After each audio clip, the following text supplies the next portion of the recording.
Hi, I'm Rebecca. I'm Marianne. And we're the Ron Paul twins. As you may know, we are homeschool twins who supported Dr. Ron Paul in the 2008 presidential primary, and we've been politically active for quite some time.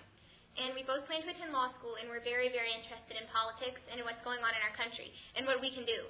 So we've been very involved in the selection. And today we have with us Dr. Chuck Baldwin, the Constitution Party candidate for president. I'm Chuck Baldwin. I was proud to support the candidacy of Congressman Ron Paul for president during the Republican primary season. He's a friend of mine, and I campaigned personally for him in several states. With Dr. Paul now out of the race, I have become the presidential candidate of the Constitution Party. And the Ron Paul twins asked me if I would be available for an interview, and I'm happy today to grant that interview to them. Dr. Baldwin, thank you for giving us this interview today. My first question has to do with how this all began.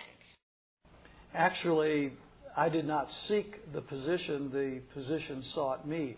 As I just said, I supported Dr. Paul during the primary season.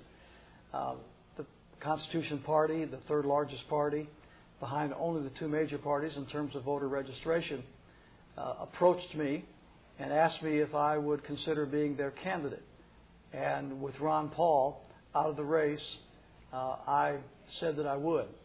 And so the Constitution Party, by an overwhelming majority, asked me to be their nominee. Our nation is currently facing many threats. Which one do you think is the biggest threat facing us, and does it come from within or without? I think the biggest threat to our country comes from within. I believe that Washington, D.C., with the intrinsic power that it wields, could, if not held in check by the Constitution of our country, become a source of great tyrannical power. I think that's why the Founding Fathers gave us a Constitution, so that the power in Washington would not get out of control.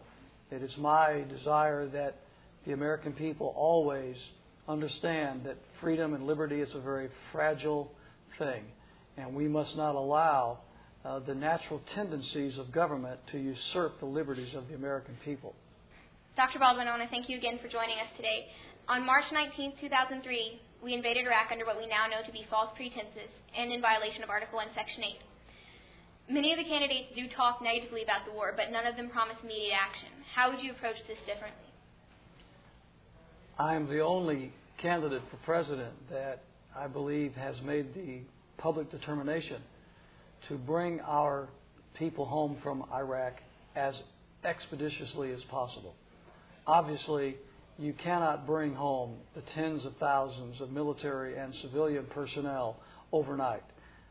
We understand that there must be a very sensible, realistic plan in place to withdraw our people safely to our country. That being understood, it is my determination that we have done what we set out to do in Iraq. We are no longer there as liberators. We are there as an occupation force. And that is not the purpose of the U.S. military. That was not the purpose of our invasion of Iraq. And I believe it's essential that we come home from Iraq as soon as we can safely do so. Many of our leaders currently seem to be under the impression that an attack on Iran is inevitable. What will you do differently, and will you follow the current pattern of building up to attack Iran? I would approach it much differently. I have not personally seen the evidence that would suggest that we should consider an attack against Iran. To me, at this point in time, with our troops yet in Afghanistan and Iraq, and the depletion of readiness that is already evidenced in our troops and in our military personnel, I think at this point in time, without sufficient evidence to support such an attack, and plus there must be a constitutional process in place where the Congress of the United States would declare war. The idea that the President has the power to unilaterally send troops to invade countries is unconstitutional to begin with. So lacking all of that, I don't see any way that as President I could entertain the concept of an attack against Iran.